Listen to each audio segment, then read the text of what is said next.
नमस्कार दोस्तों, मैं एस्ट्रोलॉजर सचिन आपका बहुत बहुत स्वागत करता हूं, अभिनंदन करता हूं आपके अपने चैनल एस्ट्रो इनवाइट पर। कैसे हैं आप सब? उम्मीद करता हूं बहुत अच्छे होंगे, सुखी होंगे, जीवन में उत्तम सुखों को प्राप्त कर रहे होंगे। आप सभी लोग चैनल को सब्सक्राइब अवश्य करें और घंटी वाले निशान को दबाकर जुड़ जाएं चैनल के साथ। 14 और 15 जनवरी 2019 सूर्य का मकर राशि में प्रवेश कर्क राशि वाले जातक जातिकाओं के लिए कैसा रहेगा 14 और 15 तारीख का भविष्य। तो यह भविष्यवाणी लेकर मैं एस्ट्रोलॉजर सचिन आपके सामने हाजिर हूं। सूर्यदेव यानी ग्रहों के राजा दिनांक 14 जनवरी की शाम लगभग 7:50 पर मकर राशि में प्रवेश कर रहे हैं। मकर राशि शनि की राशि है। सूर्य और शनि पिता पुत्र हैं, लेकिन इन दोनों के बीच में तनाव रहता है। इसी वजह से मकर संक्रांति 15 जनवरी को मनाई जाएगी, क्योंकि 14 तारीख को 7:50 पर लगभग या मकर राशि में प्रवेश कर रहे हैं। सूर्य का परिवर्तन कर्क राशि वालों के लिए सप्तम भाव में हो रहा है। सूर्य के साथ केतु का होना ग्रहण दोष का निर्माण करेगा। यह समय है गृहस्थ को संभालने का। आपको ग्रहण दोष से ज्यादा प्रभावित होने की आवश्यकता नहीं है, घबराने की आवश्यकता नहीं है, लेकिन अपने गृहस्थ को आपको संभालना पड़ेगा। सप्तम भाव है तो कहीं ना कहीं व्यापारिक साझेदारियों का भी है, तो वहां पे भी आपको विशेष सावधानी रखनी होगी। क्रूर ग्रह का ग्रस्त भाव में बैठना या साझेदारी वाले भाव में बैठना कुछ हानि आपको अवश्य देगा। आपको अपने जीवन साथी हो या व्यापारिक साझेदार हो या वह लोग जिनके साथ आप नौकरी या व्यापार करते हैं, उनके साथ कुछ वाद विवाद हो सकते हैं, उनके साथ आपके रिश्ते खराब हो सकते हैं। तो आपको रिश्तों को खराब नहीं होने देना है, समझदारी पूर्वक इस समय को बिताना है। और ये सिर्फ बात 14 और 15 तारीख की नहीं है, 14 तारीख शाम के बाद से आपको पूरे महीने इस बात का ख्याल रखना है। इन दिनों में आपको कोई ऐसी बात पता लग सकती है जो आपको पसंद नहीं होगी, या कहें आपके पीठ पीछे आपकी कुछ बुराइयां होती होंगी, या आपकी पीठ पीछे जो लोग बात करते होंगे वह कुछ बातें आपको किन्हीं अन्य माध्यमों से या किन्हीं गुप्त सोर्सों से आपको पता चल सकती हैं, जिसकी वजह से आप अत्यंत क्रोधित हो सकते हैं।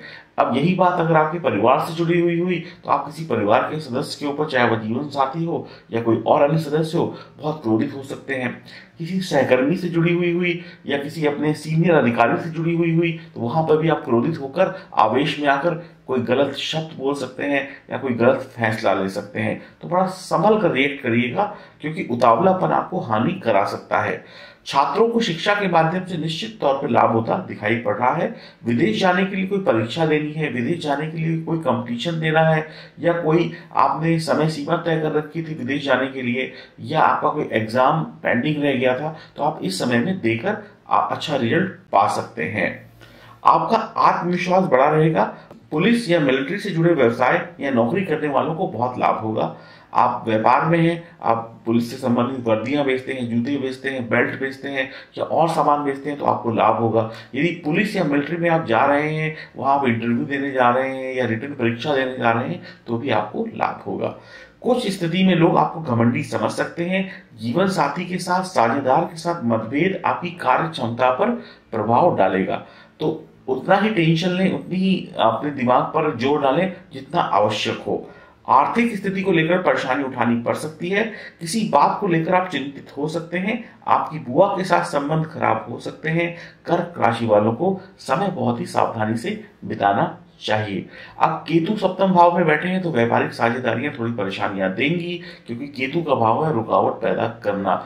और क्रूर ग्रह हैं दोनों, केतु भी क्रूर है, सूर्य भी क्रूर है, तो कहीं ना कहीं क्रूर ग्रह अच्छे भाव में बैठकर उस भाव से मिलने वाले अच्छे फलों को समाप्त कर देते हैं। तो आपको विशेष सावधानी के साथ, अपनी बुद्धि के साथ, सजगता के साथ यह समय बिताना चाहिए, और किसी भी प्रकार से जोश और आवेश और क्रोध में आकर कोई गलत निर्णय ना हो, इसके लिए सावधानी रखनी चाहिए। अब सावधानी के तौर पे आप अपने पिताजी की सेवा करें, उनसे आशीर्वाद लें, अपने पिताजी को दूध पिलाएं अपने स्वयं अपने हाथों से, तो आपके लिए सूर्य की स्थिति थोड़ी बेहतर होगी। और इसके साथ साथ आप रोज सुबह उठकर सूर्य को जल दे सकते हैं, भगवान शिव की आराधना कर सकते हैं, इससे भी आपकी स्थिति बेहतर होगी। तो 14 और 15 जनवरी को मकर संक्रांति का जो पर्व शाम से शुरू हो रहा है, लेकिन पूर्ण रूप से मकर संक्रांति 15 तारीख को मनाई जाएगी। तो आप सभी लोग हर्षोल्लास से इस पर्व को मनाइए। और मकर संक्रांति से जुड़े क्या दान और क्या कुछ आपको नियम फॉलो करने हैं, इसके लिए हमारा अगला वीडियो बहुत जल्द आज ही की डेट में आपके सामने होगा, तो उसको देखकर लाभ उठाने का प्रयास करें। तो उम्मीद करता हूँ मकर राशि में सूर्य का परिवर्तन कर्क राशि वालों को लाभ देगा और आप समझदारी से सभी फैसले लेंगे, निर्णय लेंगे और जीवन में तरक्की करेंगे। हरिओम, नमस्कार।